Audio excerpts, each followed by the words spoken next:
মানুষের অবিচ্ছেদ্য মানবিক অধিকার হচ্ছে তার জীবনের অধিকার, স্বাধীনতার অধিকার, সম্পদের অধিকার, মানুষের সভ্যতার আর রাজনৈতিক সংগ্রামের অন্যতম প্রধান অর্জন এই তিনটা শব্দ: লাইফ, লিবার্টি আর প্রপার্টি।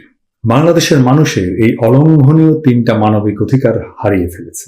আমাদের লাইফ, লিবার্টি আর প্রপার্টির অধিকার নেই।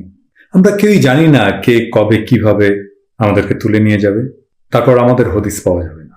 মানবাধিকার সংগঠন অধিকারের হিসাবে 2009 সাল থেকে 1877 জনকে ক্রসফায়ারে হত্যা করা হয়েছে, 486 জনকে গুম করা হয়েছে, যার মধ্যে 82 জনের মৃতদেহ পাওয়া গেছে, 278 জন ফিরে এসেছে, যাদের অধিকাংশকেই গ্রেপ্তার দেখানো হয়েছে, 146 জন আজও ফিরে আসেনি, তাদের কোনো খোঁজ এখনো পাওয়া যায়নি।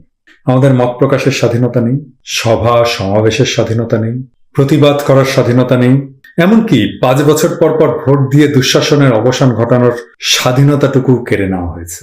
পত্র পত্রিকা, রেডিও, টেলিভিশন, কোথাও আজ সত্য প্রকাশের স্বাধীনতা নেই। ডিজিটাল নিরাপত্তা আইন নামের কালাকানুন করে সকলের মুখ এবং চোখ বন্ধ করে দেওয়া হয়েছে। সবচেয়ে ভয়ঙ্কর ব্যাপার, আমাদের সম্পত্তির অধিকারও নেই। সামান্য ব্যক্তিগত সম্পত্তি থেকে শুরু করে সবচেয়ে বড় ও সফল ব্যাংকও শাসক দলের হোমরা চমড়ারা চাইলেই কেড়ে নিতে পারে। ইসলামী ব্যাংকের মালিকানা কেড়ে নেওয়াটা একটা উদাহরণ। বিচারপতি সিনহার আত্মীয় অনিরুদ্ধ রায়কে গুম করে তার ব্যবসায়িক প্রতিষ্ঠান লিখে নেওয়ার অভিযোগ উঠেছে। গ্রামে ও শহরে বিরোধী দলের নেতা কর্মী শুধু নয়, সামাজিকভাবে দুর্বল অসংখ্য মানুষ তাদের জমি, বসতবাড়ি, ব্যবসা প্রতিষ্ঠান থেকে প্রতিনিয়ত উৎখাত হয়ে যাচ্ছে। জনগণের সার্বভৌম অধিকার লঙ্ঘিত হলে আদালতে বিচার পাওয়ার যে সুযোগ থাকে, সেটাও ধ্বংস করা হয়েছে। বিচার বিভাগের উপরে নির্বাহী বিভাগের পরিপূর্ণ কর্তৃত্ব প্রতিষ্ঠা করা হয়েছে। এর ফলে বাংলাদেশ হয়ে উঠেছে একটা বিচারহীন রাষ্ট্র, আর এর নাগরিকেরা অধিকারহীন কেনা গোলামে পরিণত হয়েছে। সামরিক গোয়েন্দা বাহিনী দিয়ে সুপ্রিম কোর্টের প্রধান বিচারপতিকে শুধু তার পদ থেকে অপসারিত করা হয়নি, দেশান্তরিত করা হয়েছে। অসংখ্যবার কাটাছেঁড়া করে সংবিধানকে কর্তৃত্ববাদী শাসন কায়েমের অকেজো গ্রন্থে পরিণত করা হয়েছে। জনগণের সার্বভৌম ইচ্ছার পরম প্রকাশ ঘটে যে দলিলে, সেই সংবিধানকেই দুঃশাসন ও কুশাসনের হাতিয়ারে অধঃপতিত করা হয়েছে। জীবন, স্বাধীনতা আর সম্পত্তির নিরাপত্তা রক্ষার এই জরুরি প্রয়োজনীয় অধিকার নিশ্চিত করতে নতুনভাবে রাষ্ট্রকে মেরামত করতে হবে। আমাদের মুরব্বীরা 1971 সালে অনেক ত্যাগ ও আশা নিয়ে নতুন একটা রাষ্ট্র গড়ার স্বপ্ন থেকে বাংলাদেশকে স্বাধীন করলেও তাকে গণতান্ত্রিক রাষ্ট্র হিসেবে গড়ে তুলতে চরমভাবে আমরা ব্যর্থ হয়েছি।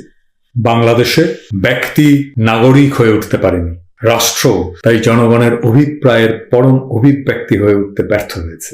তাই আজকের লড়াই নিছক সরকার পরিবর্তনের লড়াই নয়, এক সরকারের বদলে আর এক সরকার প্রতিষ্ঠার লড়াই নয়।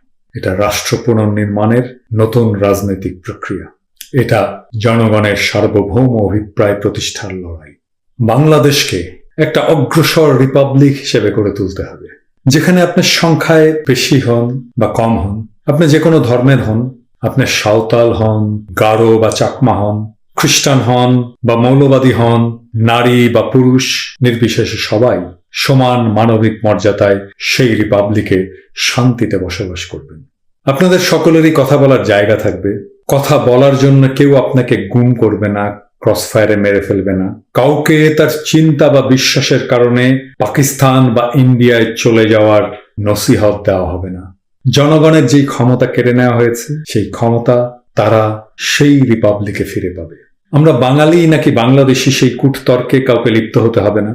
আমরা সবাই হব বর্ণ, গোত্র, জেন্ডার বৈষম্য মুক্ত বাংলাদেশ নামের এক অগ্রসর আধুনিক রিপাবলিকের গর্বিত নাগরিক। প্রত্যেকেই হব সমান নাগরিক, সমমর্যাদা সম্পন্ন নাগরিক। হিন্দু, মুসলমান, বৌদ্ধ, খ্রিস্টান, পাহাড়ি, আদিবাসী, কোন পরিচয়ের আড়ালে কাউকে নিজের অধিকার দাবি করতে হবে না। নাগরিক হিসাবে সকলের সমান সুরক্ষা দেবে রাষ্ট্র। আপনার ধর্ম পালনের অধিকার রাষ্ট্র নিশ্চিত করবে। বৈষম্যপ্রবণ আজকের সমাজকে পুনর্গঠনের মাধ্যমে সহনশীল করে গড়ে তোলা হবে। সমাজে সৃষ্ট সমস্ত তর্ক বিতর্ক আপন সমাজেই ফয়সালা করা হবে। মানুষ শক্তিশালী কেন্দ্রীভূত রাষ্ট্রের নয়, সমাজের সমষ্টির অনুগত হবে। বাংলাদেশের ইতিহাসে নানান সময় রাষ্ট্রের কিছু অঙ্গকে নিপীড়ক হয়ে উঠতে দেখা গেছে বারে বারে। সেই সমস্ত রাষ্ট্রের অঙ্গগুলোকে সামাজিক বিশেষ নজরদারি করে প্রয়োজনে সেগুলোকে কাটছাট করে ছোট করা হবে। নাগরিকদের নৈতিক মূল্যবোধ পুনর্জাগরণের ধর্মের ইতিবাচক ভূমিকাকে কাজে লাগাতে হবে। শক্তিশালী গণপ্রতিরক্ষার জন্য সশস্ত্র বাহিনীর গণসম্পৃক্তি বাড়াতে হবে। সক্ষম সমস্ত তরুণ তরুণী পাবে সামরিক শিক্ষা এবং প্রশিক্ষণ। আমাদের কোন নাগরিককে সীমান্তে খুন করার কারো সাহস হবে না। আন্তর্জাতিক আইন এবং রীতিনীতি অগ্রাহ্য করে আমাদের কোন নদীর পানি কোন রাষ্ট্র আটকে দেওয়ার দুঃসাহস দেখাতে পারবে না। কোন রাষ্ট্র তার ক্ষমতার দম্ভে আমাদের মাথার উপরে ছড়ি ঘোরানোর কথা কল্পনাও করতে পারবে না। মানুষ মানুষকে ভালোবাসতে শিখবে। জীবনের ইতিবাচক দিক আর সম্ভাবনাকে তুলে ধরে ঘৃণার চর্চাকে অসম্ভব করে তোলা হবে। মানুষ সমাজের মঙ্গল কামনাকে সবচেয়ে বেশি গুরুত্ব দেবে। তরুণ পাবে শিক্ষা, যুবক পাবে কাজ, আর মুরব্বীরা হবেন সম্মানীয়। নারীরা যথাযথ গুরুত্ব এবং ব্যক্তিগত জ্ঞান ও দক্ষতার কারণে বৈষম্যহীনভাবে মর্যাদা পাবেন। লক্ষ্য হবে নারী নির্যাতন শূন্যের কোঠায় নামিয়ে আনা। জীবন থেকে শঙ্কা, ভয়, অনিশ্চয়তা দূর করে সকল নাগরিকের জীবন করে তুলতে হবে সফল, আনন্দময় এবং শান্তিময়। বাংলাদেশ নামের ভূখণ্ড হয়ে উঠবে বহুবার উল্লেখিত অমিত সম্ভাবনা বাস্তবায়নের নাম। আসুন সেই অনাগত সময়ের জন্য মুক্তিযুদ্ধের অমর ৩ নীতি সাম্য, মানব সত্তার মর্যাদা আর ইনসাফের ভিত্তিতে সবাই এক আলোকিত ভবিষ্যৎকে আলিঙ্গন করার জন্য প্রস্তুত হই। যেই রাষ্ট্র আমাদের করতে দেয়া হয়নি সেই রাষ্ট্র নির্মাণের জরুরি কাজে হাত দিই। মহান সৃষ্টিকর্তা আমাদের সেই অসমাপ্ত মহান কাজ করার